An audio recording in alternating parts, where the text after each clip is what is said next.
The topic is the reunification of the South after the war, and of course we're talking to Dr. Revis Mitchell, a professor of history and chairman of the department at Fisk University.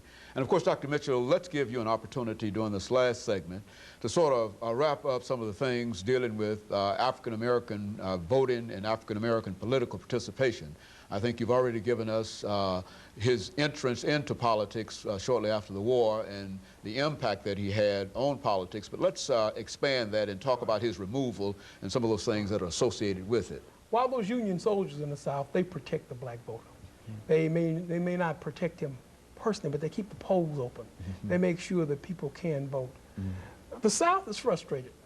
The South has lost the Civil War. The great dream that the South had been built on was the dream of large plantation ownership and having slaves, and now that dream is gone. I can't appreciate, or I can't support it, but I can understand what happened. So also the South has lost white majority rule, white voter rule, not majority, but white rule. We see certain emotional activities. In North Carolina, we see the regulator movement. We see the Knights of the White Communion. In Tennessee, we see the Ku Klux Klan. Again, these are organizations built upon frustration. And to vent that frustration, they use intimidation. One of their targets were black voters, encouraging black people not to vote. The troops encounter the Klan, but on the national level, that same frustration is being looked at. Economically, it's costing the North to keep those troops in the South. It's a period of national disunion. Eventually, a political deal is struck. The politicians, North and South, get together, and they decide that in order to rebuild the South, to discontinue that cost, that federal troops will be removed. Once federal troops are removed, and once states are allowed back in, we see a number of precocious acts, of uncertain acts. We see the application of poll taxes. We see the application of literacy testing. All of this is to disenfranchise. So all of the gains made by the Civil War, the voting rights gains, are lost for African Americans. Consequently, when the African American can't vote, his representatives can't vote. Well, his representatives are removed. With the representatives removed from government, local and state, who is to protect the vested interests of the former slave? Who is to protect the vested interests of the underclass? The South, after the Civil War, needed an underclass. They needed someone to work the plantations. They needed someone to sharecrop. They needed to make sure that the African American didn't all flee outside of the South. So we see a number of actions and that weren't just outright racism. They were also political and economic acts carried on by a South with no protection for the African American. Sometimes with the state legislatures involved. Exactly, exactly, because the same persons who control the legislatures were those who control the Southern economy, were the large landholders. So we see precocious laws developed, reinstituting a system just as harsh, if not harsher, than slavery. Certainly the experience of the African American in the South after the Civil War and in the United States between 1860 and 1900 demonstrated the importance of having the vote and exercising the vote. Once you lose control of that vote, then you have no real voice in government.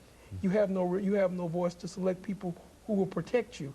You have no voice to select people who will enhance your position in a nation. Well, and so Dr. Mitchell, essentially, are you saying that as long as Africans were able to participate in the politics of the South during that period shortly after the war up until the time that they were eliminated in 1890, that they had some influence, influence enough to, in a real sense, control legislation, at least deal with legislation. That's right. But once they were removed in 1890, and they will be removed until 1960, they no longer have any kind of influence, and segregation comes out. They become victims.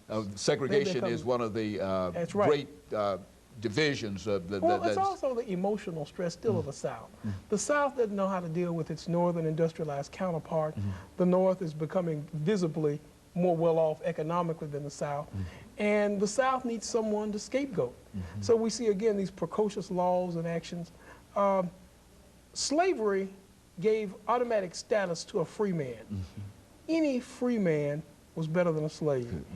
After slavery, we see the beginnings of institutionalized racism, not just in the South, but certainly in the South. So status is accorded based upon race. The previous advantage that had been enjoyed in freedom was now acquainted to race. So we begin to see the concept of racism, the white superiority, based on nothing but race. You know. Very good. And of course, Dr. Mitchell, over this last minute, let me thank you and to say how very, very appreciative we are to have you to come by. It's always a pleasure to come on. Yeah, it's always a pleasure to be a part of something that's very informative. Yeah, but I think you just bring some excellent information to us, and what we've been able to do over the many years, as we've indicated, is to use this information and video cassettes and whatever, and to expose our young people to them, and we find that they're very, very interested in many of your statements, and especially you. I really wouldn't want to leave without saying something about the Fifth Jubilee Singers, the story of the Fifth Jubilee Singers. Well, thank you. It's been a pleasure, and hopefully we'll do other programs and discuss other topics. Okay, very good. Because it's always a pleasure to be a part of Comments with Dr. Okay, Haynes. I certainly appreciate that, and let me encourage others to then tune in next week for another informative edition of Comments. Thank you and good morning. Appreciate it.